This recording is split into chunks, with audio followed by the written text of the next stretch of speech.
Hello and welcome to Focus on Liberia. I'm Stephen here hosting the Hour of Politics. We are broadcasting from our headquarters in Atlanta.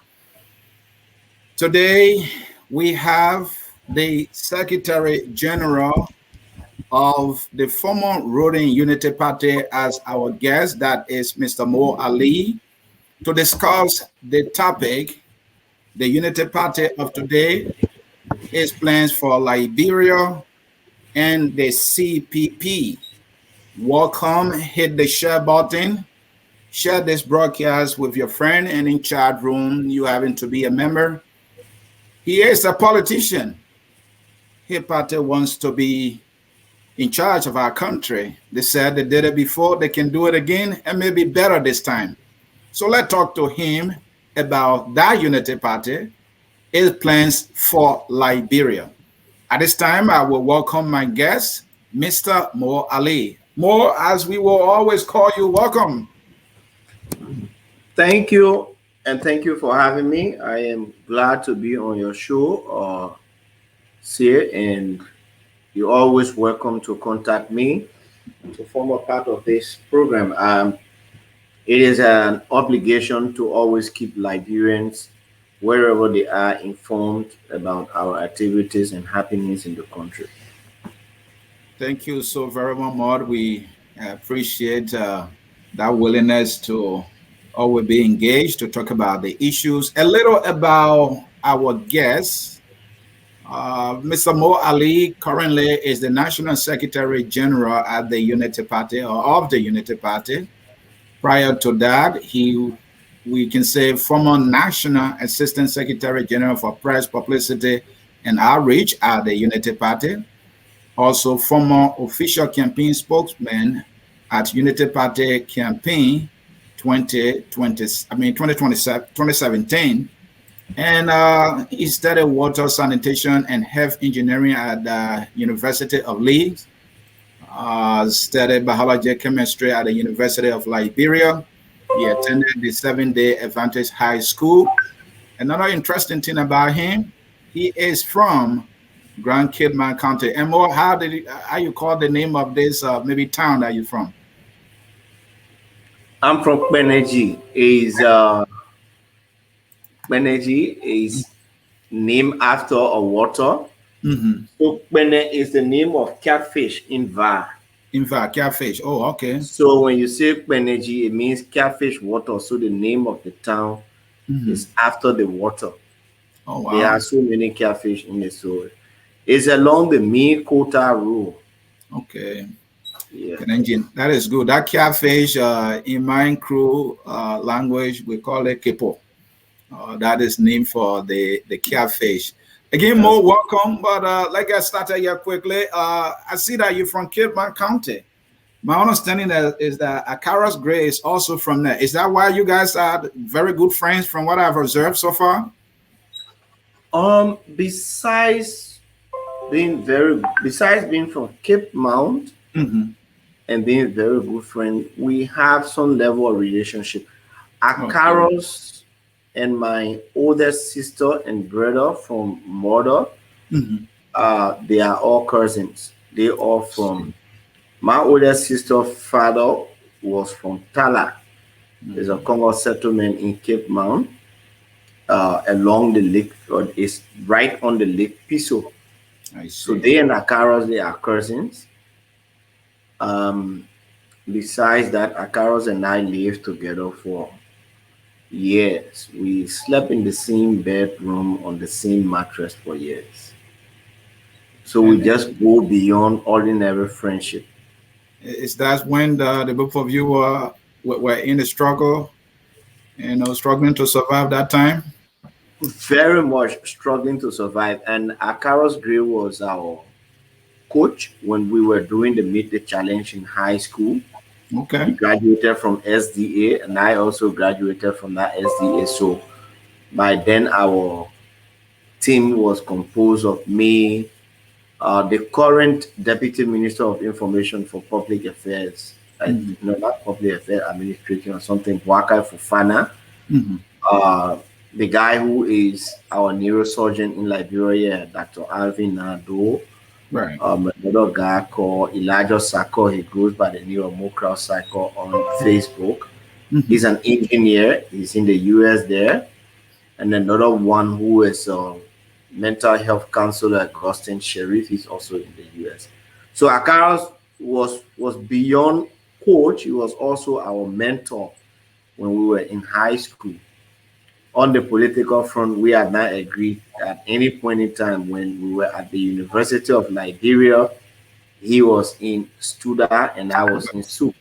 So politically, we've not come to a common thing before.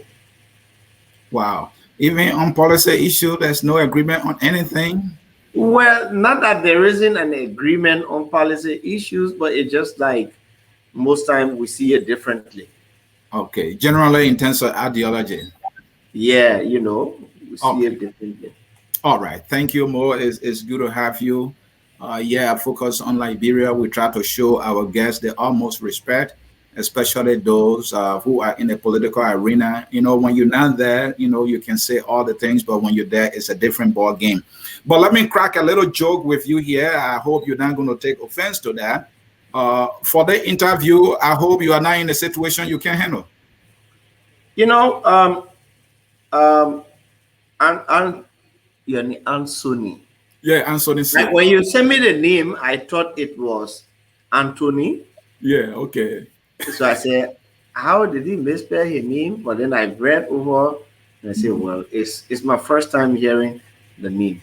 Exactly. At times we get into things and get confused and make statements, and those statements Mhm. that you make out of consciousness Mhm. become saying that the entire public will go by. How Right. bad it is, whatever it is, Mhm. at least there is something that someone will remember me by, at least a phrase. Right. So at the moment in Liberia, let me tell you this, there are many situations that people are in Right. economically, Mhm. socially, sending people to schools and all those kind of things. They are very, very difficult to handle. We are happy that we are still surviving and Mhm. we can be on the internet to talk to you. Mhm. And that we appreciate, but in this business of politics, that I want to play a role by talking to politicians and interviewing them. What I also learned, especially in the US, when a politician says something that is, maybe get them into hot water, sometimes they go on the Saturday night show. It's a comedy show, and they laugh about it and they move on. And I just wanted to give our audience and yourself the opportunity to do that. We are humans. Let me progress here. Let's talk about the issues that matter. Our first issue here would be the Unity Party of today as a constituent member of the CPP. To get started more, let's know a little more about your party. What are the core values of the Unity Party? These are things people questions journalists don't ask. And sometimes you too, the politician, you don't find time to tell us the values of your party. Well, thank you. Mhm. One thing we try to send across as a unity party, Mhm. one of the core values is respect for each other, Mhm. respect for the rule of law. Mhm. Another thing is we like to see unity Mhm. amongst our people. We like to see unity amongst the partisans of the Unity Party. As part of our ideology, we believe in tackling the societal ills Mhm. that our country is engulfed with to ensure that we get back to a point where there was respect in the Liberian society, Mhm. where we didn't have this much drug abuse in our country, where we could have students going to school and being proud of what they study in school, where you have competition in school on who does the school, who does the class, who comes first, and not where today everything has changed around. When students go to school, it doesn't, those who come top of the class, those who come top of a class this time, they are no longer regarded. It is those students who drink the most liquor, those students who smoke cigarettes. Like last night, I was driving on the old road and I saw kids, I mean literally kids smoking cigarette. So one core value is to see how we reintroduce that respect, that level of disciplines that starts from the school. I remember when we were in elementary prior to the war. If you did something home that your parents, could not readily discipline you, you were taken to your school. Right. I And remember the that. school was a hub of disciplinary actions. They will discipline you there. How can we get back to those things? So, core values of the Unity Party: respect for the rule of law, respect for the Liberian society. How can we get back to a state where we can reduce the number of wayward kids in the streets, where we can reduce the drugs addiction, and and put our society back to a state where we are respected, where there is respect for people, where there is respect for culture, where there is respect for our tradition and our values. Those are core values of the Unity Party, and those are the things that we keep driving on. It is becoming a difficult thing to achieve in Liberia, but it's something, I guess, with the right message, we can get across there. Thank you so very much. Now let's look at the strength of the Unity Party in terms of membership. You are the Secretary General. There's no reason to doubt that you have that information to your fingertip across the globe. What is the strength of the Unity Party in terms of numbers and membership? So we have been operating political parties in the country, um, not registering our members to know exactly how many registered members that you have, which has become a problem, and we only depend on election results. So like 2017 election, UP got 400 plus thousand votes, 450 plus thousand votes, and we say that is our strength. But the real question there is, all those who voted for the UP, are they members of the UP? Are they people you can call Unity Party partisans? So we have decided, as part of our pledge when we were contesting for the Secretary General position, is to create a database of our membership. Now, as I speak to you, that's one of the work I was doing. So we do that in the counties. Now, when people are registering, when they fill in the registration form, if you don't mind, I'll just bring one form for you quickly so you can look at it. All right, no problem. Folks in cyberspace, this is Focus on Liberia. We are in conversation with Mr. Mo Ali, So Secretary you General see of the Unity here, Party. so people fill in these forms nowadays, and then we enter them into our database. We enter these forms into our database with all of their information. So when it was time for the interview, I just had to put it down. I was just entering this one, and if you see the correction mark here, Right. this means that I have already entered it.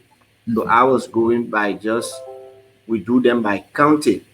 So at the moment, I can't tell you offhand the exact number of members that we have, but what I have registered now from all of the counties is a little bit over 150,000 persons that are registered. That does not mean that, that is a strength, but that's what we have registered, and it is an ongoing process. We hope we hope in the next 1 or 2 months to complete the online registration form, the online membership form, so that will make it easier for us, so that we encourage all of our partisans, home and abroad, to just go online, click the link, register, and then that information will come strictly to our database. Wow, thank you. So when you say database, it's a like I mean which software you're using or you entering it on No, a so website. yeah, Uh, so no, so mhm, mhm. because the IT guys are working on the online database. At Mhm. the moment, we are using Excel to Okay, just Excel. enter enter the information county by county. So when you enter the database, you will see this person, for example, Sidiki Kamara. You will Mhm. see the birth, the date of birth. You will see the county they originated from, the district they originated from, and then Okay. you will see the voting district, which district they are now voting in, and in which county, their occupation, the contact information, and everything is just on this little form that you see here. All right. Thank you. Thank you. So Mo, you said there have been people voting for the Unity Party, a good number. So that is Unity Party voters. It has to be different from Unity Party partisans, right? Have you, as a party, been able to gather some statistics about the number of people that vote for you in a presidential election and sometimes? Um, yes, definitely. I mean, that is something not difficult to get. It Mhm. is always on the National Elections Commission's website. Okay. In the last in the last election in Mhm. 2017, Mhm. the Unity Party got a little over 400 450,000 votes. I hope while we are talking, I can get Yeah, I mean, that. the estimate is good, Mo. I mean, continue. Yeah, so in the last election, the Unity Party got over 450,000 votes. Mhm. So yeah, and like I said, I can't say that those are all members of the UP, because there are people who will vote for the party in a particular year based on the message you send out there, based on your platform, based on the candidate and everything that you And present. more, I'm curious, have you been able to look at, because you have participated in 3 elections now since the war, I'm talking about presidential election. Have you seen an upward movement or you see back and forth or do you see a downward movement? So you get a sense of how you're performing in terms of presidential election. Do you know?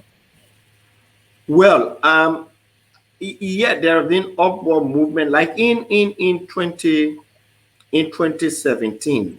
Mhm. The Unity Party got 457,579 votes. Okay. Yes.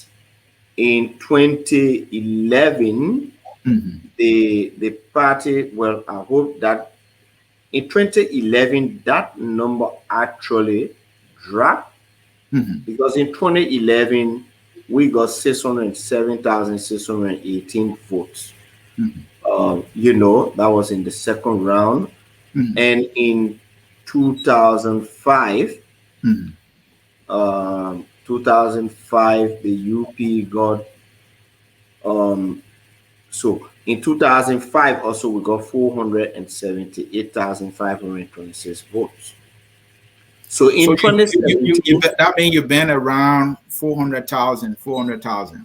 450,000 Okay. around there, constant 450,000. There have been minor fluctuation. In 2011, we went up to 600,000. Okay. So that's what it is like. So Mhm. one would say our strength is anywhere between 300 to 400,000 if you were talking about partisans. So because it's constant, we are in the 400,000 in Thank you. every given election.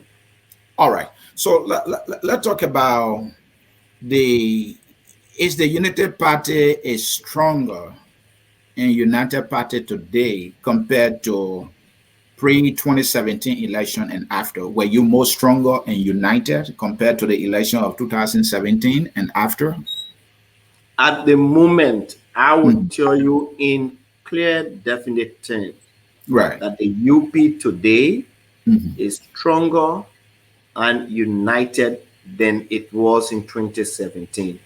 2017, there is no denying that there were lots of infights, there were lots of divisions within the party, Mm-hmm. and that contributed heavily to our defeat. Mm-hmm. We did not hold together as a unit. There were people who openly campaigned against the party, and those have been some of the attacks that And you we, think what was responsible for that, more if you don't mind? well, you see very clearly Mm-hmm. that the fact that our former standard bearer was not clear in her support um, to the current standard bearer in 2017. Um, you follow the What you mean she was elections not clear? What you mean she was not clear? because there wasn't, for example, a definite statement Or in rallying the partisans behind the standard bearer to say definitely we support our standard bearer and we will go all out to campaign for him. There wasn't anything like that, and because there are people who believe in the former standard bearer who supports her or feel that she did not support the candidate, and some just sat down and did not vote. Some felt alienated in the process. Some felt marginalized. There were people who wanted to contest on the party's ticket. They could not contest on the party's ticket because of the whole thing of code of conduct. And so there were lots of things that went through or the process that brought a lot of division within the Unity Party, frankly. And that okay. created a serious problem for us. Well, what we've been hearing in the political quarters is that there is an Ellen Johnson Sirleaf wing of the former ruling Unity Party, and there's another wing that is loyal to former Vice President Jose Imambuaka. Uh, and some of them are saying that, hey, you don't see the Amara Corner of today making the case for JMB. You don't see the Gafwan and many others that I can't name right now. Those are people who more with Ellen Johnson Sirleaf. Is there any truth to this more? Because you've been with the party, you have been an So, so Mhm. firstly, Mhm. to clear up the issue of Gafon, in 2017, Gafon was the campaign manager for the Unity Party team Okay. in 2017. Okay. Amara Kone did not participate in the 2017 election on our side, but Mhm. I can tell you very clearly now that Amara Kone is 100% on board with the Unity Party, and he has made an unflinching pledge of support to our current standard bearer in the party. So even that gap of Ellen Johnson Sirleaf side, Joseph Boakai's side has been breached, and I will not sit and say that everybody is supporting the party or the standard bearer, but to a larger extent, we have Mhm. tried as much as possible to unify the party. 1 minute, let me get water, please. I need a drink.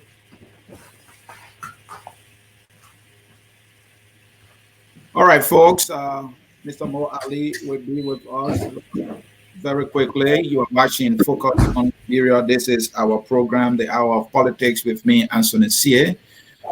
For this discussion, we are discussing the Unity Party as a constituent member of the opposition CPP.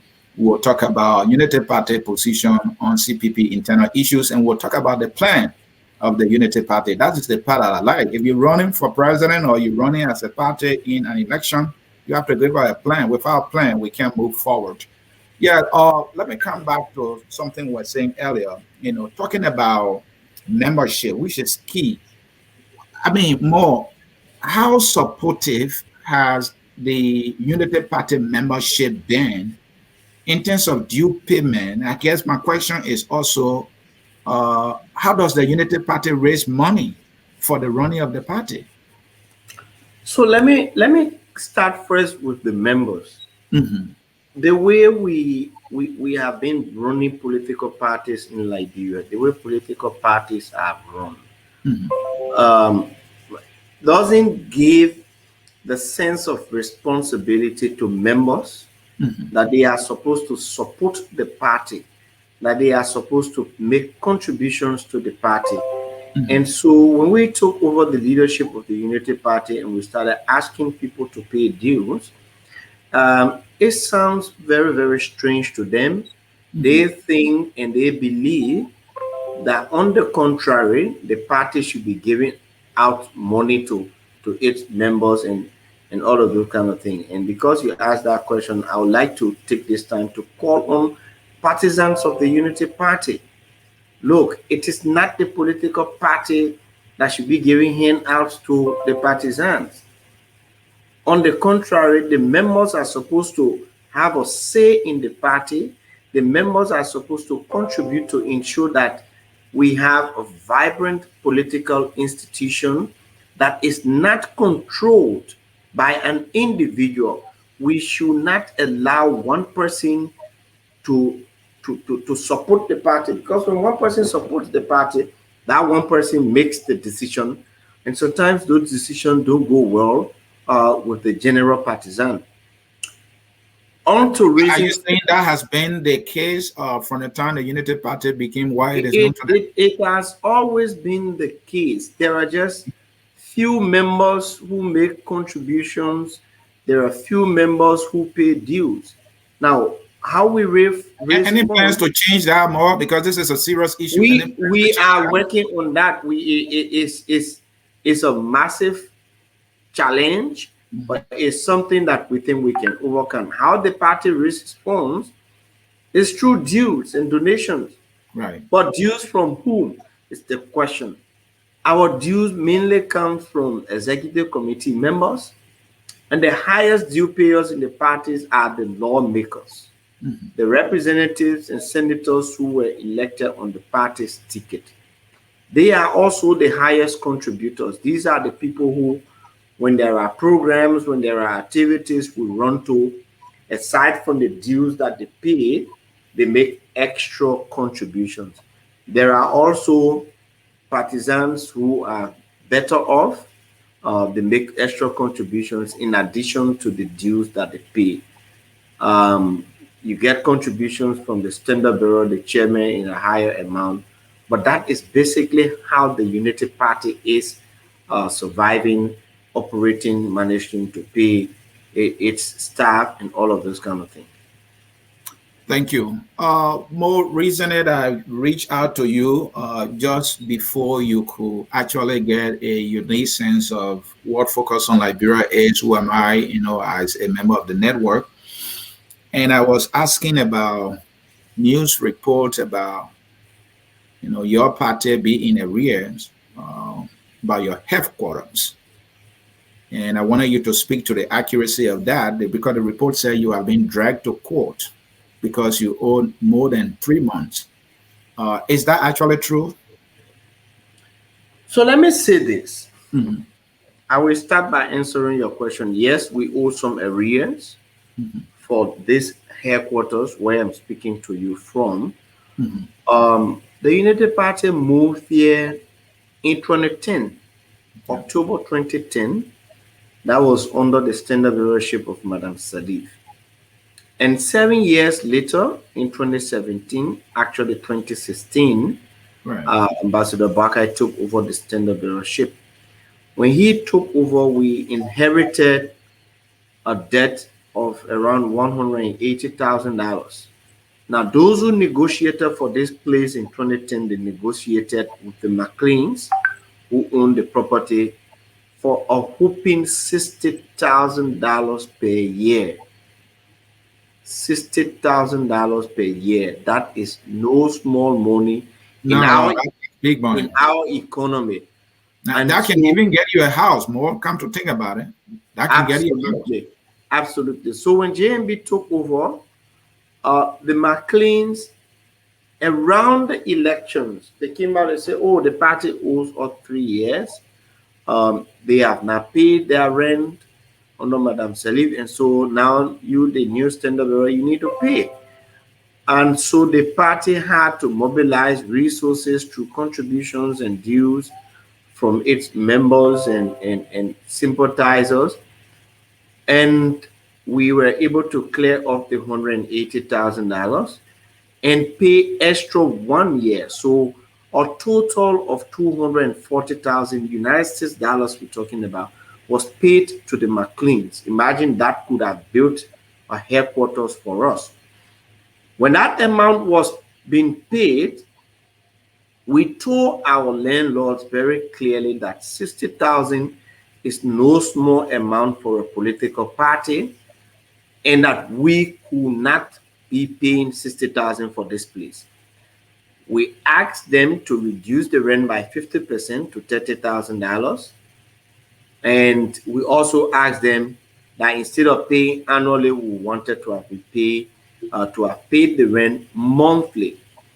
In principle, not in written agreement. In principle, they say, okay, no problem. We all understand the economic condition Liberia is currently undergoing. We will consider that, but we will have proper discussion when the 1 year you've just paid for is exhausted. So under the Wemope leadership as chairman of the party, when that time was coming to an end in 2018, we began to talk to the McLeans, and they were giving us favorable signs that, yeah, moving forward, it was going to be this amount. Now, and as they gave mixed signals, one time they would say we agree, another time they would say no, we agree, and we were confused in between there until in 2020, 2 years later, when Amin Mudad and I took over the party, we began intensive negotiating with them in September. And we raised the same point as a gentleman agreement previously. They say, oh, yes, we will only consider that now when you raise 1 year money, 60,000, within the next 30 days. So we told them, look, we don't think it is possible to just raise 60,000 easily like that in 30 days. I know, but Wally, let me hold you there more. Sorry, let me do this. Here's the thing. Looking at, because you have known this all along. You said since 2010 you have been renting this property. You have been paying 60,000. The first thing I want you to comment on here, will you agree that this is wasteful spending to the highest level? Will you agree or disagree? That's what I said. I don't know on what basis those who negotiated for this headquarters agreed to such amount. I truly believe that with some 5 site tenants, what was spent as rent or what has been spent as rent on this place could have built a very, very elaborate and decent headquarters for the Unity Party. I believe then, and I believe now, that it wasn't right, that the decision to have negotiated on that amount was just totally wrong. I mean, and more, that was complete wasteful spending. And, you know, looking at the bigger picture of it, somebody might now conclude that, okay, this is what Unity Party will do when it comes to power. It will just be spending the country money in a wasteful manner. How could you be spending 60,000 a month for a single building, and you not a month, 60,000, and you have not been able to do so since not a month, not a month, 60,000 a year. Thank you for the correction. Yeah, 60,000 a year, and because the leadership of the party realized that, look, whoever may have done this negotiation on the past leadership. And when did you realize that? When did the party realize that this was too much? No, the moment we took over the leadership of the party in 2016, and I said that. I said when the arrears were being paid, because we inherited $180,000 as arrears. And you couldn't make a decision at that time to move out, and if you had the capacity to pay your own headquarters? No, Anthony, yes. I will also say this. This place is ideal. It's a place where we host all of our activities because of the size of the compound. Then buy it from them. Beyond paying rent. We were thinking that because we were paying this whooping amount. We will negotiate with the McLeans to purchase the property from them. And so Ambassador Boakai began a negotiation with them, discussions. And in one of those discussions, he told them very clearly that, look, we like the property. The Unity Party would like to purchase this property from you. The first statement they made was that, we have family attachment to the property. We have emotional attachment to the property. And so we cannot sell the property. And so there you having an opportunity to walk out. So I'm coming. We continue the discussion. They say, okay, we will talk about the sale of the property in our next meeting. In the next meeting, what they told us was just way out of order. It was out of just anything out of this world. They told us that if we want to purchase the property, we should give them $5 million. $5 million. And we could not afford that. The Unity Party cannot afford $5 million for this property. And so it was at that point when we made the last negotiation, and while we were discussing about reducing the rent from 60 to 30, then they came back and said, look, in fact, instead of reducing the rent, we will increase the rent by further $40,000. So that moving forward, you are muted, Anthony. Go ahead, Mo. Go ahead. They said we will increase the rent to $100,000. At that point, we told them for a year. For a year. At that point, now, before you continue, I want to get your personal take on it because you are a leader in the party, right? Do you think the McLean's being fair to the Unity Party here? Because what I know is Dave McLean, your Unity I will come to that part, Anthony. I will come to that part. Go ahead. So at that point, we told them now that every discussion is off the table. We were no longer going to engage into any form of discussion. We were moving our headquarters. And so we secured property. We lease a new property off Broad Street, which is very, very reasonable, $25,000 a year. We are completing the renovation on that property this month, and we'll be moving there. It has a spacious yard, not as spacious as this one, but at least it's better off. And so you are doing the same thing. That 25,000 is even too much. You should be thinking about building your own headquarters. No, so the thing is, we are already in that process. Okay. But before building your headquarters, and I agree, the Unity Party is its own watch not to have its own headquarters. You have 40 years and you didn't think about this? That's a terrible mistake that was made in the past. We are going to correct. But before we can build the headquarters, we must have a headquarters. And that's why we took somewhere moderate. And coming to the McLeans, anyone will say they are just being extremely ungrateful to the Unity Party. These are people who serve in a Unity Party-led government, not one, not two, not three, but up to 4, 5 of the brothers who own this property serve at various ranking levels in the Unity Party-led government. One was at Agriculture, Charles McLean, who was a deputy minister. One was at NOCAL, one of the persons who the collapse of NOCAL is blamed on today because he made a whooping sum of.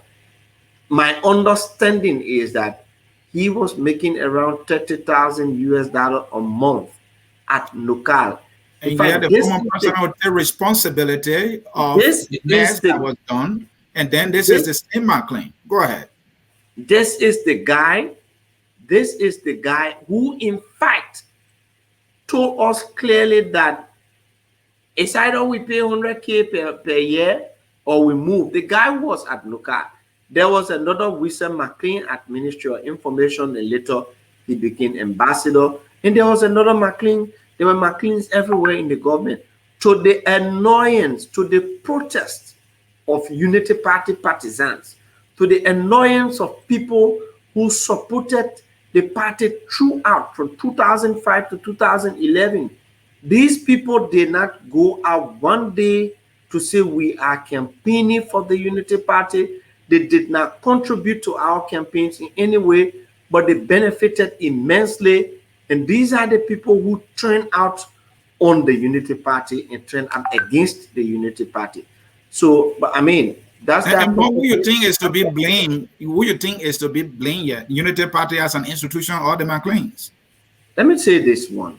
The first thing is the people who negotiated, and I understand that this negotiation for this property was led by the late Willis Knockers.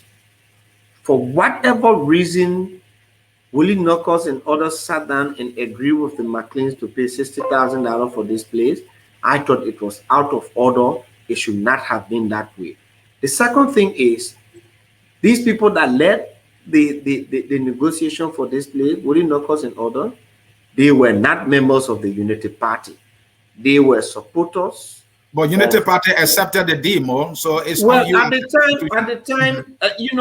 At the time, we were not in leadership, and I could not have decided. We could not have decided for the Unity Party at that time. My understanding is that they were acting on the instruction of the former standard bearer, and but whatever it is the institution, and so we accept the blame. We accept the blame, and we are going to correct it. So as I speak to you, our lawyers are going to have discussions with the McLean on the 10th of this month, so that they can come up with a clear term of agreement, or a clear agreement on how we can do the payments of their arrears. So there will be clear term of payment plans will be made between the two sets of lawyers. So that at least we have crossed that. Thank you, Mo. Folks, you are watching Focus on Liberia, the hour of politics. Here, I'm Anthony C. hosting. My guest is Mr. Mo Ali, Secretary General of the former ruling Unity Party. More two questions, and then we will move to the next segment of the discussion. One, given the Unity Party as an institution, whether or not somebody negotiated this bad deal for them or for it, Unity Party accepted it. So there was Unity Party making a deal with the McLean. That's one. Does that speak to how Unity Party have been negotiating bad deals in the past? Because we have had a lot of consensus agreements, according to some report that, about 65-66% of them, classify as bookers. That's one. Two, this is not the first time this is happening, More. I'm sure you are aware of the incident in Bangabong County at your other headquarters. You were in arrear of around 19 months. So this has become a pattern now. Speak to us. No, it is not a pattern. And let me firstly say, I am one of those who disagree on this thing about 66, 68 concession agreement passed, and they say some reports say 66 were bogus. That is not true. Concession agreements were passed. True. How are concession agreement passed? Is our concession agreement passed by the executive branch? Absolutely not. The executive branch bring in concessions, make some negotiation, and put those concessions at the feet of the legislature. It is the legislature that passes concession agreements. Now, to say that those concession agreements were bogus, there is no report that said concession agreements were bogus. No. What I do know, those reports said that there were some problems with some of the concession agreements. There were some problems in some of the agreements that were made on the passage of those concession agreements. I challenge anyone outside of the politics to show me any report that said 66 concession agreement part were bogus agreement.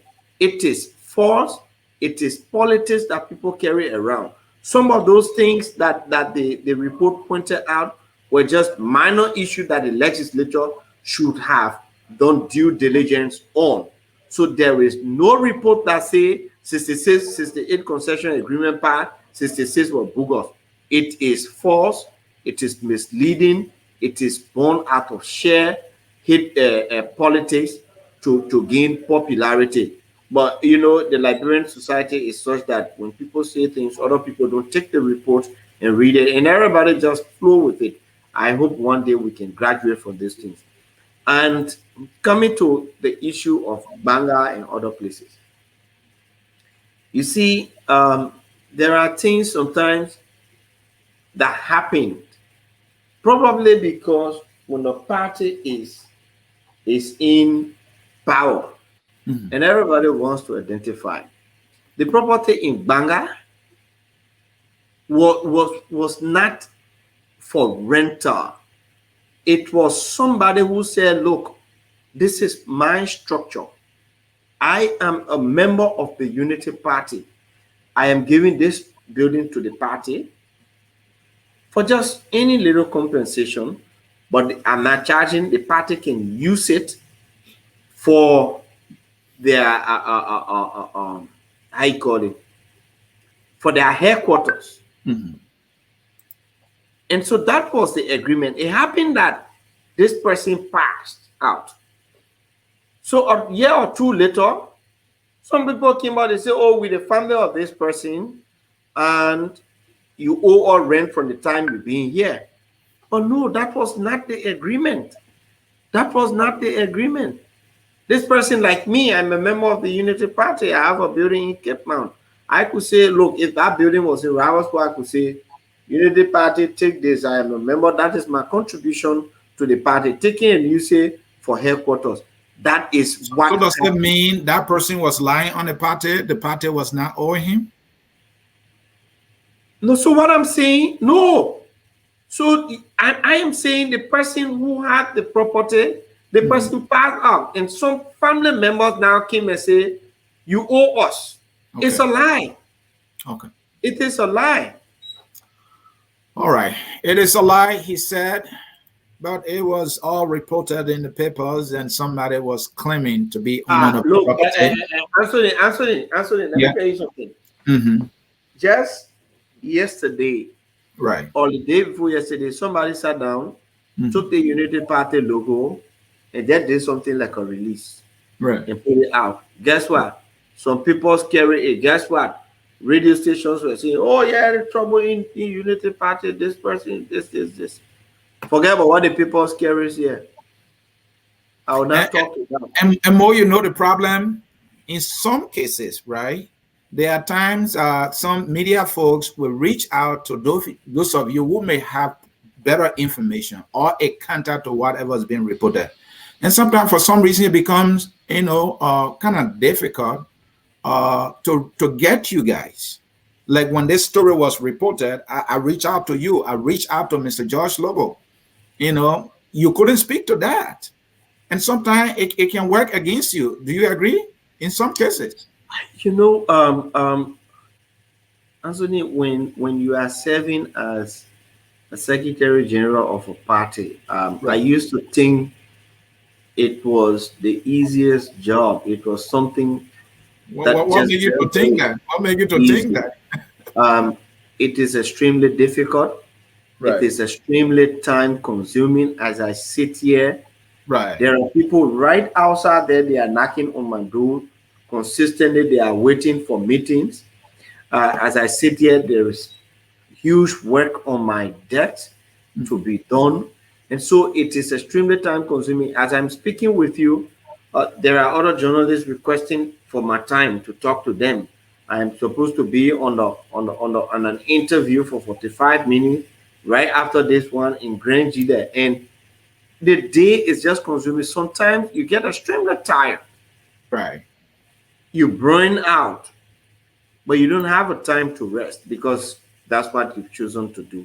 So it's not that when you called, they didn't want to respond, but it was because of this tight schedule. Thank you so very much. Let me progress here.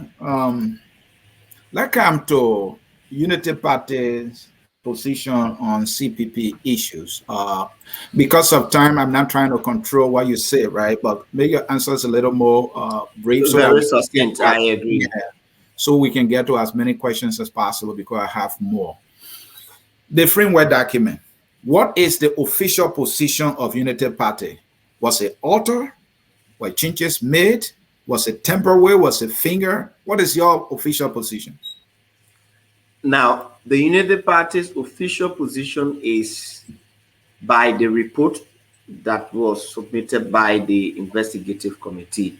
We believe that when complaints are made by any constituent member of the CPP, that complaint should be investigated. And the complaint by the ALP was investigated and the report was submitted. We believe in the integrity. The Unity Party believes in the integrity of that report. That report stated that yes, the framework document as was reviewed by the lawyers and what was submitted to the NEC, they are not the same. There were some changes made to it.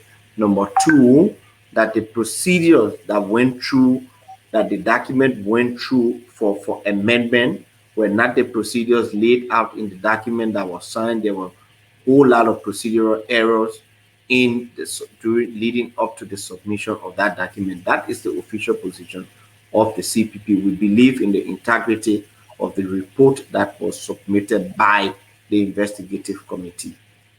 And looking at the investigative committee report, does Unity Party also understand it as some form of criminality? In other words, was this criminally done? Was a crime committed here?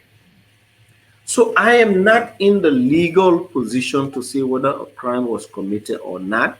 I think that is something that can be decided by a justice system or a system set up to adjudicate on those kind of matters. I am not in that position, so I will not speak definitely for the party to say a crime was committed. But I believe, and the party believes, based on the findings in the report, that there were procedural errors, that there were some changes made to the document that was submitted. All right.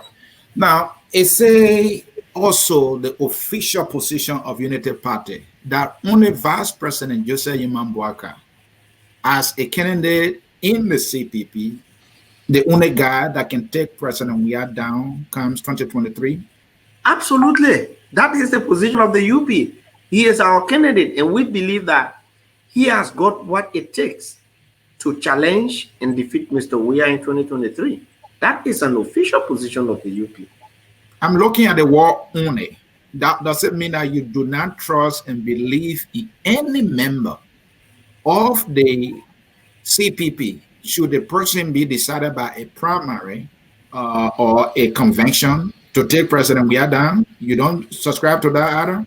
One thing that we have said, that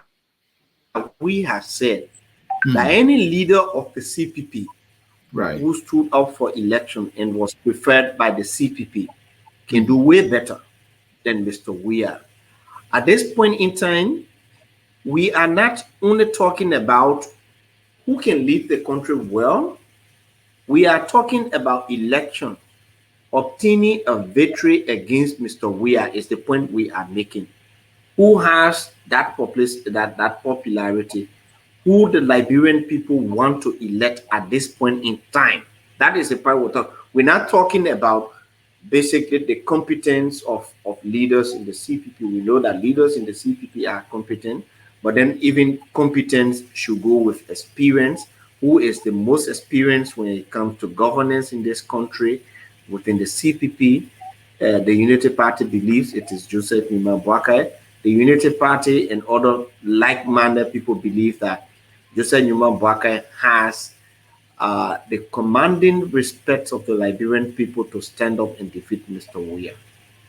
So that does not go to say that, other leaders in the CPP are not competent. So, in other words, when it is the official position of the party that only JMB can take precedent we are now, it also means that the CPP will only win is Vice President Joseph Imambwaka is the candidate of the CPP. That is the interpretation. Do you agree with that or not? We believe that with Ambassador Boakai at the head of the ticket, the CPP will obtain an easy victory against Mr. Weah. That is our position. Okay, that means, for example, if Mr. Boakai is not fortunate enough to be the CPP candidate, you are also saying that the CPP will lose. Am I reading that right? I am not saying the CPP will lose. I am saying that the CPP will obtain an easy victory. Easy victory. But the statement is that only VP Boakai can take President Weah down. That is the position of the Unity Party. Okay. That is the position of the Unity Party. Okay. Let me progress then. Let's come to this block voting thing that was being floated around. Mo, you are the Secretary General. Has block voting ever been a position of the Unity Party regarding primary convention, whatever the process will be to deciding the CPP or presidential candidate? Has block voting ever been your official position? Let me say this in a clear-cut term. Okay. We said in the primaries, the Unity Party will do voting as a block. And now there is a difference between block voting and voting as a block. Voting as a block means that we all will go and we all will stand up and say, through a resolution signed by all 310 members of our delegates, to say, by this resolution, we declare our vote for Joseph Boakai. And in affirmation to that, we will stand up and do a hair count of that. That is different from block voting. Block voting is where one person stands up and casts a ballot on behalf of everybody. So those are that one person can be one institution, and that's why you are doing more. No. I just said the difference between the two. More, I listen to you. I know you are a politician. I understand the language you're speaking. I said we will vote as a block. That means that all 310 delegates will sign a resolution. That resolution declaring that all 310 of the delegates are voting for Joseph Boakai, and they will be present. They will stand up to affirm that. It is different from block voting. So let me tell you. After the affirmation, will they hold their single ballot each, and will they march to a ballot and cast it? After the resolution they will sign is the affirmation that they all have voted for Joseph Boakai. That resolution. And let me try to track this argument that voting by resolution is not allowed. Even block voting. I will give you some examples. In our constitution, a speaker or president pro tem of the Liberian Senate, they say can be removed through resolution signed by two-thirds majority of either the House of Representatives or the Senate. You are talking about legislative politics, man. That's democracy. What is practiced in the legislature is democracy, and you cannot tie legally. You say because that is more of a parliamentary kind of process. I don't think it's a democratic process when it comes to electioneering or voting. So it is only democratic when it's in the legislature. When it is not in the legislature, it's not democratic. So let me tell you this also. There are anywhere between 300,000 to 400,000 members of the Unity Party that we discuss consistently. We've got above 400,000 votes, right? Right. Even the 310 delegates that will be selected to go and vote for a candidate. Do you know that those 310 delegates represent all of the membership of the Unity Party, that in itself is a block vote. That out of hundreds of thousands of people or tens of thousands of people, that you have only 310 persons going to represent their views and their aspirations. It's the same thing that we practice in the legislature. When you go to vote, you know that every time a representative casts a vote in the legislature, that representative is casting that vote on behalf of the thousands of people, residents of his district. When you vote for the budget, that vote represents everybody in your district. When a senator casts a vote for any law to be passed, for a budget to be passed, that vote represents the entire county. So, for example, when our representative to the UN or the president go and vote at the UN, that votes represent the entire almost 5 million population of Liberia. It is a democratic practice. It is that practice that is done at war bodies, at international organizations. So it is nowhere undemocratic. So even in our primaries, where we go to select or elect people to represent us on the ticket, it is done by block. It is not everybody that comes out to vote for the candidate. And more that is the issue there. Our constitution subscribes to one man, one vote, one woman, one vote, and secret ballot. The process you just explained, hold on, Mom. The process you just explained, where in a political party, when they are selecting candidates, they select delegates. The delegates vote on behalf of the party in selecting the party candidate. That process, they allow the one man, one vote process or option to prevail or to be used. And this is not it. It's different so from what you referring to in the Constitution, that process is for political, is for elections that are presided over, public elections that are presided over by the National Elections Commission. Once an election is public and it is presided over by the National Elections Commission, then that election is what should be one man, one ballot, and that election must be secret. That's so the Constitution limits. The Constitution is clear. Voting to only national election. Is that what you're telling me? That's what the Constitution says. It's a public elections presided over by the National Elections Commission. Okay. The Constitution is clear there. Look at it. All right. Then let me ask this question. Listen to this. Let me read it. Listen to this. Let me read it. Go ahead. Go ahead. It is Article 77. Do that. Article 77. It says all elections shall be by secret ballot as may be determined by the Election Commission. And every election, every Liberian citizen not less than 18 years of age shall have the right to vote, to be registered as a voter, and to vote in public elections and referenda under this Constitution. So as determined by the Elections Commission, as determined, and the legislature shall enact laws indicating the category of Liberia who shall not form or become members of political party.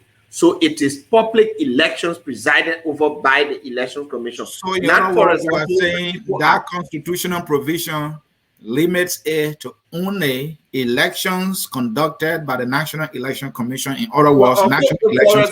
For example, there are certain votes that take place in the legislature again. They are not done by secret ballot. Like if they want to remove a speaker or something, it is not secret ballot. The people sign resolution, and to affirm that resolution, everybody has to, they call your name, Anthony, say you have to put your hand up. It's open voting. All right. All right, let me fit that. Let me progress. Let's come to this. What is the Unity Party official position now? Given this whole internal wrangling that's been happening in the CPP, is the Unity Party official position that the CPP should hold or it should not hold? You know, I am head of secretary of the CPP. I am Secretary General of the Unity Party. I am one of the founders of the CPP, Mhm. one of the founding members. Even before the parties, we were engaged. The Unity Party believes Unity Party official position is that we should have this CPP together until 2023. We believe that with a united CPP, we can pull out a first round victory. That is the reason why our standard bearer, in his accepting remarks at the turnover ceremony, clearly stated he will work towards seeing a strengthened and united CPP. Our official position is that we want to see a more vibrant and united CPP. And that is what we are working towards. We do not envisage breaking the CPP apart. We do not think the CPP should be, breaking apart for any reason. Okay. Um, and that is our position. We have worked so hard to see the CPP, you know, moving strong, and we don't think the CPP should go anywhere. All right. So follow up with that. Worst case scenario, should the CPP disintegrate or fail? Will the Unity Party win the 2023 elections minus the CPP? Can you? You see, every political party in the CPP brings their own strength. They have their own numbers. Mhm. Um, as much as possible, in the unlikely event where the CPP were not to hold, we Mhm. will still strive to form a collaboration with other institutions, Mhm. and even outside of the current CPP arrangement, the Unity Party is still in talks with other institutions to see if they can still collaborate. We believe that when a president is a president with vast access to state resources and other stuff, they are always formidable forces when it comes to election. And you will need to garner all of your support and your resources in order to make a very serious impact in an election. So we think even without the CPP, the Unity Party will go all out to form a collaboration with other political institutions. All right, Mo, let me ask the question, then I will bring comments in, followed by calls so that our audience can interact with you here quickly. That is Mr. Boyka, the VP, your candidate, is on record when he took the mantle of leadership as chair of the CPP that he's going to do everything to institutionalize the CPP. Has that started? What are the activities, if yes, that are ongoing right now in institutionalizing the CPP? And another one to that is the issue of unity that he promised. Has that work started? And what are the steps that have been taken so far? So I would say there is no denying, it is no secret that the CPP is currently engulfed into crisis. Mhm. And until that crisis is resolved, you will not have the CPP functioning fully well. And so the first thing on the agenda of the Unity Party and the Joseph Boakai leadership of the CPP is to ensure that we have the crisis resolved. So he is currently on a tour in the US, and once he is back, it is going to be the first thing on this agenda to ensure that we will fight to resolve the issue surrounding this framework document. And after all, we can all move on now with the other agenda. And there are lots of things there that are supposed to happen. But right, as per the framework document, in this November month, we should be having a final consensus dialogue which should be presided over by an independent Liberian who is not a member of the CPP nor a member of any political party. And then right after that, we are supposed to have the voter perception survey if the consensus does not work out. And after that, we're supposed to make the plans and set up the roadmap for an eventual CPP primary.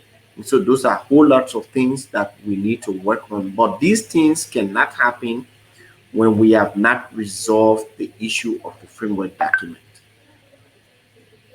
Thank you so very much. Folks in cyberspace, this is about time for you to have your say. The phone number is posted on the screen, 605-313-6004.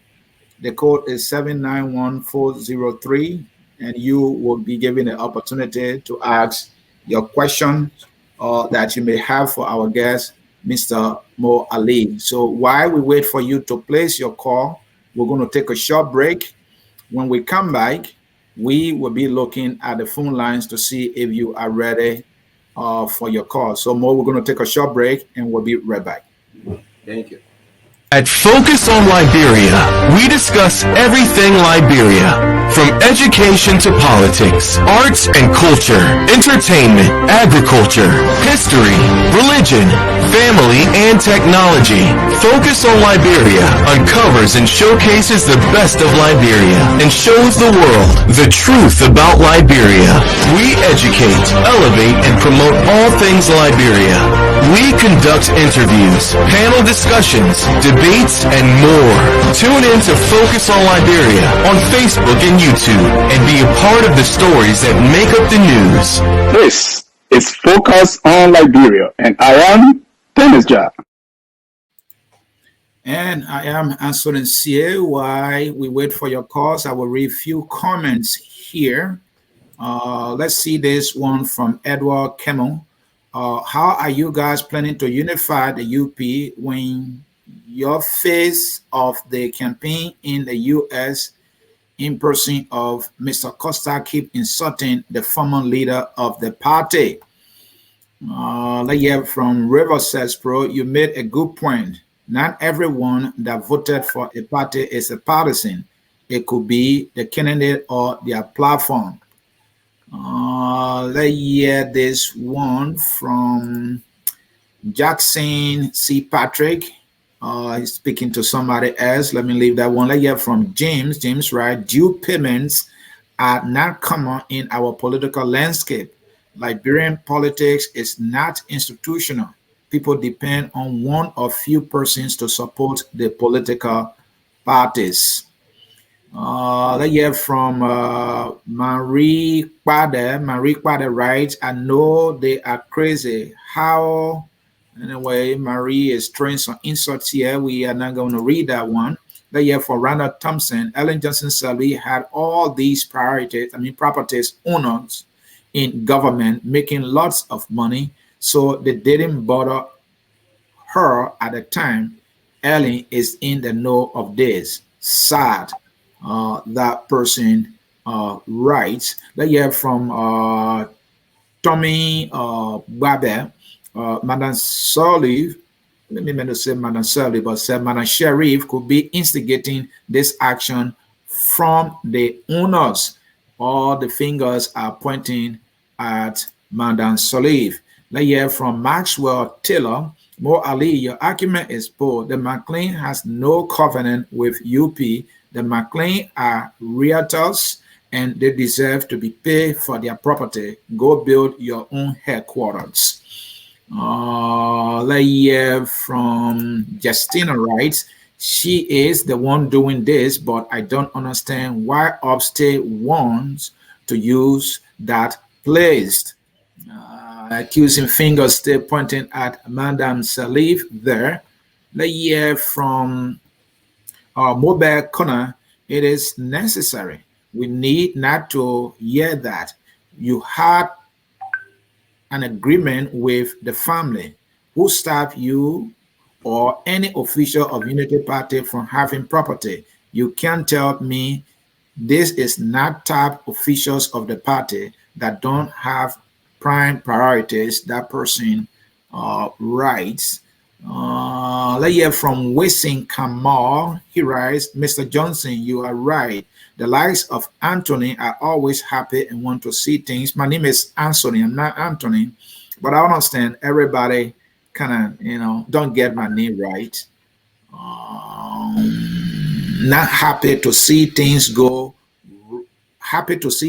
wrong within the opposition group. So without him investigating, he goes about saying whatever he wants. Somebody is holding me accountable, and I love when they do that. But yeah, from Augustine here, we are looking for someone who will bring real change to our country. Please do not call the WhatsApp number, call the teleconference number that we have on the screen. We have a covenant deed, right? Shame on you, Mr. Mo Ali. Young men like you encouraging the old man with battery in his heart. Your plan is to kill that old man. Somebody is throwing a shot at Mr. Mo Ali. Let's hear from Emmanuel Tier.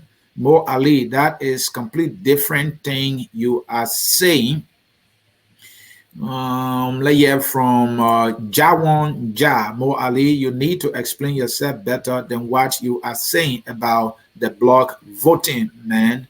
Let's hear also from Go as Monto. Mo, the trash core block voting still can't be justified even if you try to present it in any form. That person writes. They hear from Abraham. You guys don't trust Ellen Johnson Sirleaf win of the party. That's why you guys want block voting. That is somebody making the case there. That is Abraham. Let's hear from James Jackson. He writes, Randall, his family is greedy. His wife is a greedy woman. I think this person is excusing the McLeans. And of course, somebody is saying they are very greedy. Yeah, from Michael, we will democratically resist the election of JMB and his gang of rascals. Somebody is talking tough. All right, folks, let's see. Mo Ali, if you are here, we need you to come back here quickly. All right, thank you. And I've been reading all the comments too. Okay, yeah, that's a lot of comments, but the viewers know we can't read all because of time. Let's see. But let me have you respond to the comments quickly in general, and then we have a lot of calls here waiting for you. Go ahead, sir. Well, basically, when you take time to respond to comments, it takes most of your time. Yeah, just do a general. There are people's opinion, which we respect. It's just one comment that I wanted to say something about very clearly. That says that Henry Costa is the face of Unity Party's campaign. No, Henry Costa is not the face of Unity Party's campaign. He is a very staunch supporter of Ambassador Boakai. He is a member of the ALP, and we appreciate his support. At the moment, the face of our campaign is Joseph Boakai and the leadership of the party. We do appreciate what Costa is doing, and we will even appreciate more and more from Henry Costa. You appreciate the insults more? You appreciate the insult from him? I said we do appreciate what Henry Costa is doing for the party. His publicity, he is making for the party, his support for the party, his support for our standard bearer to ensure that he becomes standard bearer of the CPP. What Costa does on his show as a talk show host is not sanctioned by the Unity Party, and we do not have the right to sanction him from expressing his view or how he feels about things. Right now, somebody was just commenting on one of the stories. They said they refer to us as gangs and rascals. And rascals, yeah. You cannot sanction the person's opinion. You cannot sanction their view. They made their opinion, and you read it, and that's what it is.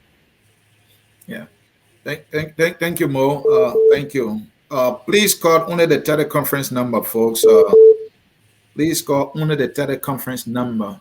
Let's go to the calls. We have Mr. Jimmy Eastman, all set. Jimmy, let's hear you quickly. Hey, thank you, Anthony. Good show, as usual. Very good show. Mr. Moali, thank you for coming on the show and gracing us with your narrative. We do appreciate that. I have one question for you.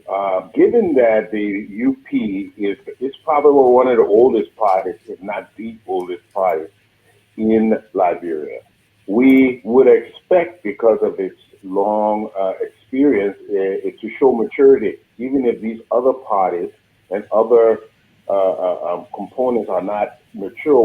We looked at the UP being the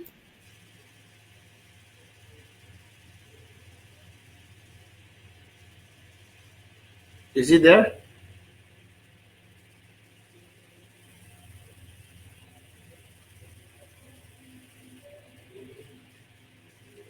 Anthony, you muted yourself, and because you muted, I'm not sure I'm getting the call up. Yeah, Jimmy. Hello. Jimmy, sorry, Yeah. I muted myself and he didn't get you. So please begin what you were saying, please. I'm sorry about that. Okay, let me start it. Molly, thank you for coming to the show. Do you hear me clearly now? Yeah, I was getting you until you muted. You stopped to where the the Unity Party is one of the oldest in Liberia, and you expect maturity. That's where Yes. So because we look to see that, I mean, Unity Party with the experience and long tenure will be one of the mature parties in the group. So the question comes in, number one, when these public announcements come in public, like nefarious tampering with the documents, we would have thought that UP would pick up that matter and discuss it and bring it indoors. We did not see that happening immediately, and we think that is probably some of the reason that this got out of hand. And secondly, as you clearly narrated, the rent and negotiations have put the Unity Party in a rather of a predicament now because they are exorbitant. This shows a lack of fiscal responsibility or some kind of a hidden collaboration with people who rent into the Unity Party. In other words, this shows exploiting the Unity Party. Now, if these things have happened, you now as the chair, how will you address these matters? Because it is putting a restraint on the Unity Party. And again, it does not demonstrate fiscal responsibility and that maturity that we look to the Unity Party to have. So you've got a big task ahead of you. How do you plan on addressing these issues? Thank you. More because of time, let me take them all. If you can just take note. Yeah, then we'll save a lot of time. I'm taking the door. All right, thank you. All right, let me get the next caller here is Mr. John Maulo. John, let's hear you. You have a minute, a lot of calls, so be as brief as possible. How you doing, Anthony and Anthony rather, and Mo Ali?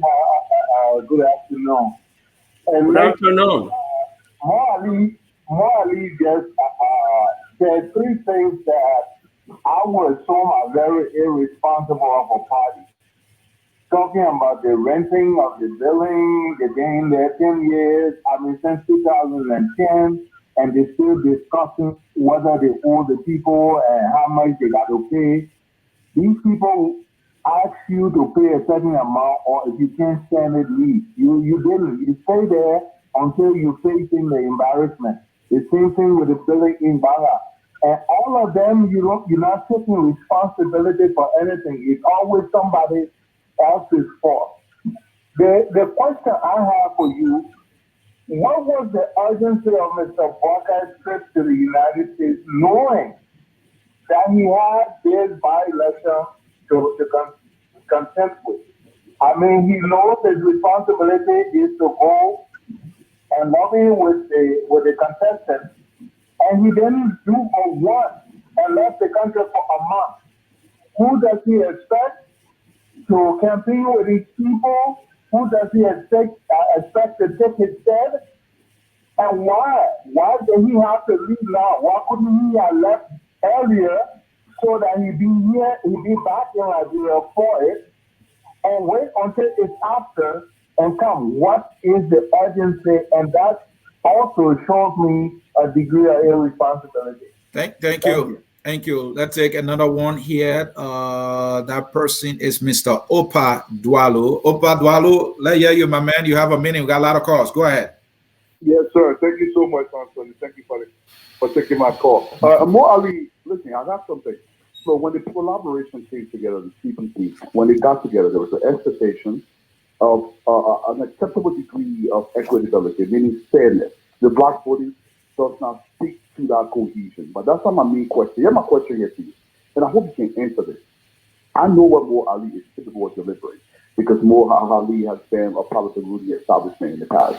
I know what UP is capable of delivering for Liberia. I'm not focusing on Honorable Boycott. Why should I bring a man like Mo Ali back to government when physically these UPNs did not deliver anything substantial to the country? Why should we bring you back?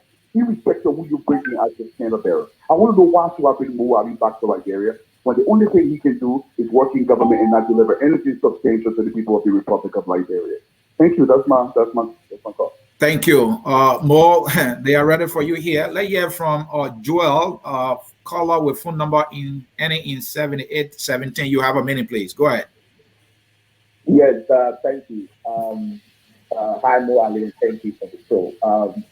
Just a quick question. I noticed that I don't see CPP trying to be more active in Bone County, in Nimba County, and in Lupa County. And I suspect that CPP is working very hard in those counties. I don't see you guys working very hard there. So I don't know what the strategy you guys are working on because CDC is having a heavy presence in those counties. I've seen Nathan Maggie there almost every now and then. I'm seeing people up and down. And I think CDC is strategically trying to, because Monserrat is going to get CDC hard time. He's trying to compensate for the gap in Monserrat. So what is the strategy? What are you guys doing to overcome that? Thank you. Thank you. Let's hear from San Gotolo. I hope I got it right. 2403 is the last number. Go ahead. Let's hear you. 1 minute, please. Thanks, Anthony and Mo. Just two quick questions. One is, can you, Mo Ali, specifically state where the framework document you think that was temporary or altered? Can you be specific on that? And the next thing is, do you believe also that Mr. Zanakome is gay? Thank you. Thank you so very much. Let's hear from Mr. Aliu Kamara, my number one critic who I love so much. Go ahead. Mohammed Mania, That's it, come on, man. you know, Alhamdulillah, Alhamdulillah. Look, first of all, let me say thank you for coming on the show. You're a wonderful man. You're a great man. You're doing a wonderful job for the people of Liberia. Whether somebody appreciates it or not, the Liberian people appreciate it. Those of us in the diaspora who are supporting Joseph Boakai, our hearts are in the right place. And we want to thank you so much. My thing here is I'm very concerned about these ANC people. I heard John Mawolo talking Toto Tabata on here. If the Unity Party owes somebody for their party headquarters, you ANC, how does that concern you? Why does that worry you? Why has ANC put itself in the spot of the CDC against the Unity Party?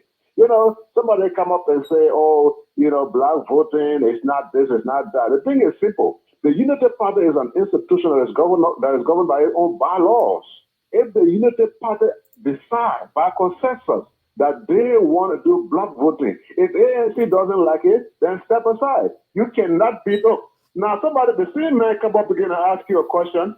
How come Joseph Boakai left Liberia when so-and-so is going on? Wasn't there the same ANC people who embraced Alexander Cummings to have left Liberia when a turning over ceremony was being done? They ignored them. Wasn't the same ANC people endorsed Alexander Cummings' decision to walk out on a meeting that was headed by responsible people of the society? So why can they come out now and ask such a question? Thank you. ANC people, they confuse me a lot. They follow Tabata, which means in the Southeast, nonsense. Thank you so much. All right, let's take this one. Two more after this one more. Let's hear from Hoax Nora. Hope I got it right. Your number end in 4100. Let's hear you quickly. Yeah, thank you, Anthony. I just want to ask Mo Ali one or two quick questions. Mo, thank you for your appearance. My name is Maxwell Hooks. My question is, do you or the UP believe that the framework document was authored by Alexander Cummings and the ANC? If so, what are your plans in terms of legal issue, pursuing legal action against the Cummings and the ANC? The second question is, if you truly believe that the ANC framework document was authored, which document now is the Unity Party or Joseph Baga as chairman of the CPP operating on? Thank you very much. All right, this is the final one. More. Let's hear from caller with phone number ending in 6494. Let's hear you quickly. Yeah, hi, how you doing? Fine. Yeah, your name, please. Your name, please. Yeah, your name, please, and where you calling from? My name is CJ Nolan. Okay. Okay, I got one or two comments to make, right, to Mo Ali. I heard Mo Ali ask a question about the insult and things that going on. He said they got no control what workers do, right? Right. You know, their whole politics in Liberia, these people don't care about the Liberian people. It's all about them. I watch him Mo Ali body language and everything so he's not sincere. It's like all these people wanted to come to power and reach themselves again and do what they want to do and leave the people stranded. And I watched the whole program from the time JMB went to church up to the time he went to Philadelphia. You gotta be fair. JMB not in no position to run no country. I'm sorry, not because he answered questions, he stood there, he did this. The man not in position to answer questions. So if you see the United Party is the one to lead the country, then you need to do better. You need to present better. Having constant insulting people would not be the way. And from what I look at, it seems like constant the one who running all these people. That's why they will always be in the situation they're in. Thank you. Ali, you got no plan for Liberia. Thank you. Thank you. Therefore, we make sure our family don't vote for JLB. Thank you. All right, thank you. And more, let me make one exception here. This person calling from overseas, from Sweden. Caller on the other line, your name and where you joining us from, and you have 45 seconds, please. Go ahead. Yeah, hello. My name is Douglas. I'm calling from Sweden. Hello, Mo. Mo, how are you? I'm good. Thank you. Yeah, thank you. You know, there's a fellow, he always saying that Dwaru man, he always saying, why must they bring Mo Ali them back to government? People, these are Liberians, you know. For example, Mariah Yakula was a minister within the past government. She had almost 3 positions in our government. Why must he come back to government? None of these guys are with Mr. Cummings. They were in the past government. Monbayoko, wherever Monbayoko was. Monbayoko even came to Europe for training at Maritime. Then you're talking, you know, we are all Liberians. Let's stop this thing. Let's stop blaming other people. Why must they come back in government? You live in America. You work there. You pay taxes to America.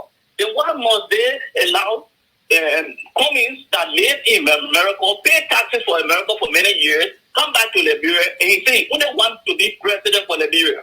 Look, let me tell you, if the Liberians allow that to happen, all the guys will just go, you can have to come back and serve the people. Thank you. Public service is the public service that you travel to your people. You only don't come and go into presidency just for the funds of it. No, we don't do that. Thank you very much. Thank you for joining us there. More, you have your hands full with a lot of questions. Do your best. Let me hear from you. Let me say thank you to the last caller and to the lady before the last caller who talks about my body language speaks of insincerity and something. I was not looking at her, but the very fact that she can say that JMB could not answer questions speaks of the volume of insincerity that comes with the lady herself. Her tune, the manner in which she spoke, the fear in her tone speaks volumes of the level of insincerity that thrives in the soul, the mind of that and body of that lady. And so she's not one person who can stand to speak about somebody being insincere. She speaks insincerity every day of her life. And Marx talks about does the UP believe if the framework document was altered and which document JMB is operating under? Sometimes I believe when people take the phone and call on a show, don't just call because you want to say something. Listen carefully when the host is asking questions and when the guest is answering those questions. The host, Max, asked this very question, and I answer in plain terms. I said the Unity Party believes in the integrity of the report, and that report stated changes that were made to the document. The report stated structural rearrangements. The report stated the procedural errors that were made. Now, in any legal document, Anthony, when you omit one letter from anywhere, you have changed that document. You don't have to omit whole paragraph, whole page, or pages before omission, before altering can be done. Now, I will give you a common example. I was talking with one of my partisans this morning, and we're talking about the same thing. His name is Lawrence, Lawrence, and I'm showing a common example. Look, Lawrence, when I omit the L from your name, that first L, it becomes Awrence. Do you ever pronounce it as Lawrence again? No, you don't.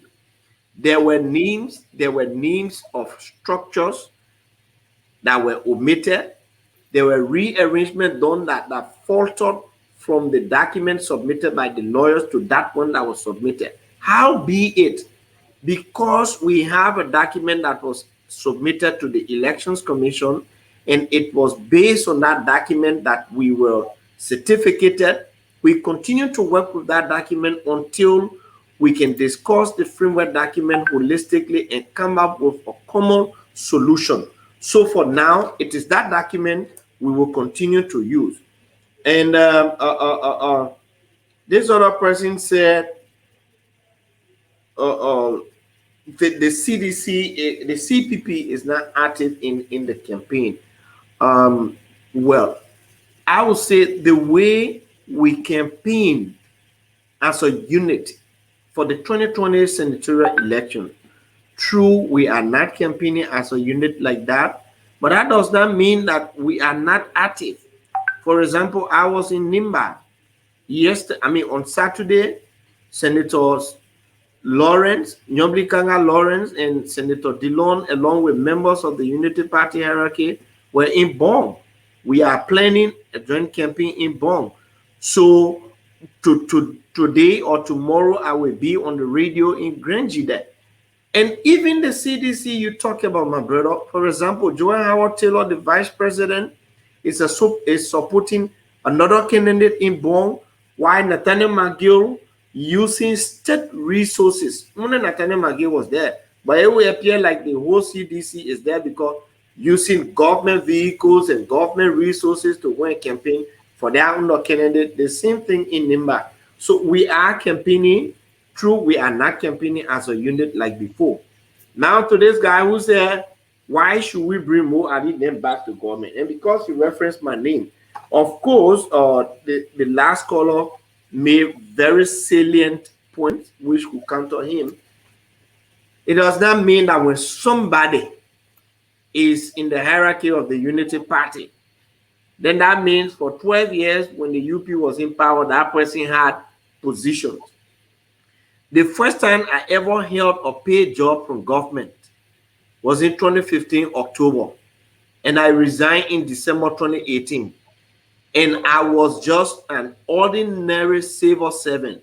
But if I had the opportunity to serve, I'll be no shame of it, because I am qualified, and I should be serving whether in the private sector or in the public sector in positions that I am qualified for. So any day my country calls on me to serve, Once the government is doing the right thing or in the private sector, I will do so with no regret. And so that thing about why should we? There were people in the Unity Party who were holding top government positions. They left from there today. They are in the ANC that you are supporting. Why are you supporting them? Why do you want them to go back to government? That kind of skewed logic does not hold these days in our politics. So when you call on the show and you got anything to say, forget it. Sit down and listen. John talk about renting building. Look, you're right. If we ever a, we leave. So because we ever a now, John, we're leaving. We're turning this property over and we will arrange payment plans.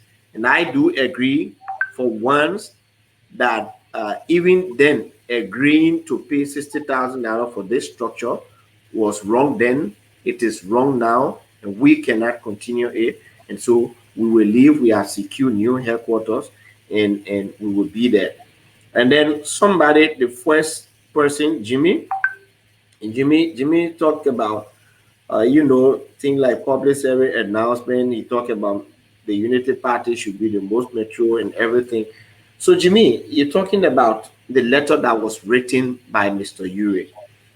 We have to understand that we are in the collaboration, and at a particular point in time, the collaboration has leadership. When Mr. Ure filed the complaint, it was not the Unity Party that was heading the CPP. It was the Liberty Party.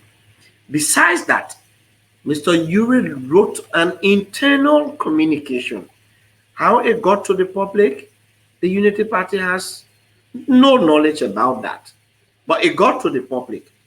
And the chair of the CPP at the time, Senator Youngri Kanga Lawrence, Joseph Boakai cannot and could not have interfered with how she was handling this thing. They went in the meeting, they all sat down and had an agreement on how they will handle the issues surrounding the allegations of the framework document. And as a result of those meetings, they set up a committee. The committee investigated and came out with findings.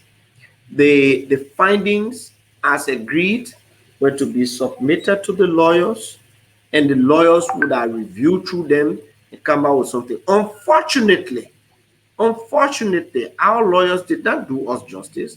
You were given a report, look through the report, and the only thing they could say, because this issue has been politicized, therefore we cannot render a judgment on it. Of course, anything relating to the CPP and the framework document is a political issue. So we are expecting much more from them, but they didn't do that. And now the onus is on Ambassador Boakai and the Unity Party to once and for all bring to rest the issue of the CPP. And we are going to work on that. And I want to say thank you to all of the callers, the opposing view, the views in support of that is what we encourage in our democracy. We don't think that everybody should go on the same side. And those who talk about the voting by bloc, they say it is not in the spirit and intent of the CPP. Let me say this very clearly. If we are to go to primaries, we'll be going to primaries with 1,240 delegates. Right. Each party, we have 310 delegates. To the best of my knowledge, there are two parties submitting aspirants, the Unity Party and the Alternative National Congress. The 310 delegates, the 310 votes from the Unity Party will go for Joseph Boakai. Why? Because even the constitution of the Unity Party says so. When you, Anthony C., becomes a candidate of the Unity Party in every election, anybody who comes and fill in this form and declare that they are a member of the Unity Party, you subscribe to the constitution of the Unity Party, you subscribe to the ideology of the Unity Party, And that constitution, under it, one of the main obligations of a member of the UP is to canvass for and support a UP candidate in every election. So this one is not something that we're begging for. There are 620 other votes from the ALP and the Liberty Party. We all can go and canvass for those votes. If it is the Unity Party 310 delegates that you are depending on to win the CPP primary, I'm sorry, you will not win it. Let me see it in clear court, common 10. That 310 vote is for Joseph Walker of the Unity Party, period. Thank you, Mo, for answering the question of our callers and listening to you clinically. There is something I want to give you another opportunity. The lady who called, in my listening to you, I think you were very, very, very tough on her because she had opposing view, and it's just my observation. And correct me if I'm wrong. When she was speaking, she said, just because Mr. Bwaka is standing there answering questions does not mean that he can make a good president. No, she said Joseph Bwaka could not even answer questions. And she also said just because he's standing there answering questions, but that's where the insincerity comes in. And that's what you said everything about the woman. Let me learn. I will give you a chance, Mo. I will give you a chance. You are my guest. You said everything about that woman. It's a lie. I think that was too tough. I know she has a strong disagreement about your candidate. I just feel that maybe you could have addressed it, like you addressed the other disagreement that others expressed, but that one was a little hard. But my observation, go ahead, sir. Anthony, I take responsibility for every statement I utter on your show. Okay. And I meant what I said. Okay. For somebody, and it is not, I'm not looking at any gender factor here. Okay. We're treating everybody as a Liberian. For somebody to say that the man cannot even answer question speaks to the level of insincerity that person speaks. Because I am here, I watched the program live, and every other person watched the program live, and everybody knows how responsibly and cogently Joseph Bwaka answered the questions. To come on the show and say he could not even answer questions, and will tell, you have the right to tell your people not to vote for Joseph Bwaka. You have the right to campaign against Joseph Bwaka. But when you say our body language is speaks volume of the insincerity, tells that we are not sincere. When you begin to lie on the show, we will point it out. Whether you woman, you man, you child, or you old person, we will tell you bluntly that you are lying. Thank you. Those are my words. All right. Thank you, Mr. Mo Ali. We can't thank you enough for accepting our invitation and also answering the questions that we posted to you. I will gladly reach out to you again because of time we didn't get to the other segment of the discussion, which is the Unity Party plans. I would love. I think we should find a time for that. We'll find a time just to talk about Unity Party plans, for Liberia. That would absolutely, be the absolutely. Thank you so very much for having me. Thank you for having me, and I appreciate it. I appreciate the time. I appreciate all of the callers. My last word will be: look, let us not allow our politics to divide us. Let's remain united for the sake of our country. Let us all work in the interest of seeing Liberia becoming a better country. Thank you for having me. Goodbye. Thank you, Mo Ali. So, folks, that will do it for the discussion. We appreciate you calling in here and focus on Liberia. As always, we do not close any of our broadcasts here without the song, "We Are All Liberians." That song will take us home. Until we catch you again, I'm Anthony C., the host of the Hour of Politics, saying to you, we love you, and bye-bye. We are Liberians.